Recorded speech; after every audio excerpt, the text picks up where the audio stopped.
बुढ़िया तेरी हिम्मत कैसे हुई अंदर पैर रखने की?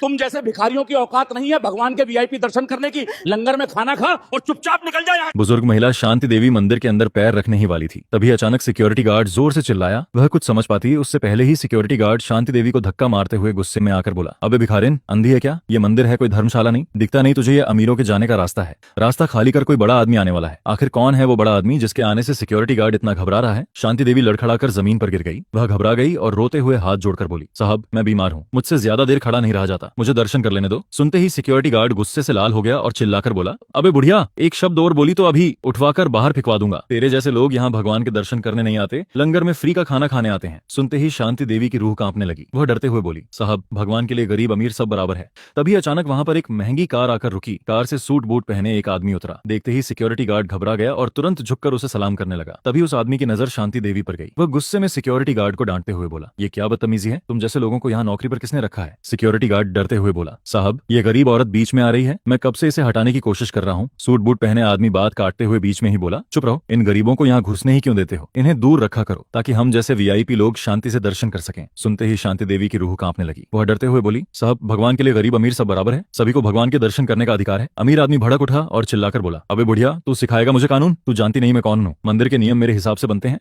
उस आदमी को पैसों का इतना अहंकार था कि वह किसी को कुछ समझ ही नहीं रहा था। शांति देवी हिम्मत करके धीरे से बोली, साहब रोजाना मंदिर आती हूँ, इसी लाइन में लगकर दर्शन करती हूँ। अमीर आदमी गुस्से में आकर तेज आवाज में बोला, अबे रोजाना आती है तो मैं क्या करूँ? पीछे वाले गेट से जा, वहां पर तेरे जैसे भिखारियों की लाइन लगी है। शांति देवी जमीन पर बैठकर रोने लगी और कांपती आवाज में धीरे से बोली, साहब मुझे भगवान के दर्शन कर लेने दो, दोबारा इस लाइन में कभी नहीं आऊंगी। अमीर आदमी गुस्से से आग बबूला हो गया और चिल्लाकर बोला, अबे तुम जैसे भिखारी फ्री का खाना खाने के लिए ही रोजाना मंदिर में आते हैं। शांति देवी जमीन पर बैठकर रोने लगी। तभी अचानक वहां पर खड़ा एक आदमी आगे आया और बोला, साहब आप मंदिर में किसी को ऐसे अपमानित नहीं कर सकते। अमीर आदमी गुस्से से तिलमिला उठा और चिल्लाकर बोला, अबे तू सिखाएगा मुझे धर्म? तू जानता नहीं मैं कौन हूँ? मैं मंदिर को दान देता हूँ, मंदिर के नियम मेरे हिसाब से बनेंगे। धीरे धीरे लोगों की भीड़ इकट्ठा हो गई। भीड़ में खड़े एक आदमी ने सब कुछ रिकॉर्ड करके फेसबुक पर लाइव कर दिया। माहौल इतना गर्म हो गया कि बात मंदिर के अंदर तक पहुंच गई। पंडित तुरंत घबराते हुए बाहर आया और बोला, क्या हो रहा है यहाँ पर? अमीर आदमी बात टालते हुए बोला, ये औरत जबरदस्ती अंदर घुस रही है और ये लोग हंगामा कर रहे हैं। शांति देवी डरकर कांपते हुए बोली, पुजारी जी ये आदमी झूठ बोल रहा है, ये कब से मेरे साथ बदतमीजी कर रहा है। सुनते ही पुजारी गुस्से से लाल हो गया और शांति देवी पर चिल्लाकर बोला, अबे बुढ़िया, इतना हंगामा क्यों कर रही है? तू नहीं जानती ये कौन है? इसी की मेहरबानी से ये मंदिर चलता है। शांति देवी घबरा गई और हिम्मत करके बोली, महाराज ये आदमी दान देता है, इसका मतलब ये नहीं कि वह मंदिर में आने वाले लोगों के साथ बदतमीजी करें। पुजारी गुस्से से तिलमिला उठा और बोला, चुपचाप यहाँ से चली जा, दोबारा यहाँ इस वीआईपी गेट पर दिखाई मत देना। तुम जैसे लोगों ने मंदिर को तमाशा समझ रखा है। सुनकर लोग हैरान रह गए। इतना कहकर पुजारी अमीर आदमी को लेकर मंदिर के अंदर चला गया। शांति देवी पूजा की थाली उठाने के लिए खिड़की के पास नीचे झुकी। तभी अचानक पुजारी और अमीर आदमी की बातें सुनकर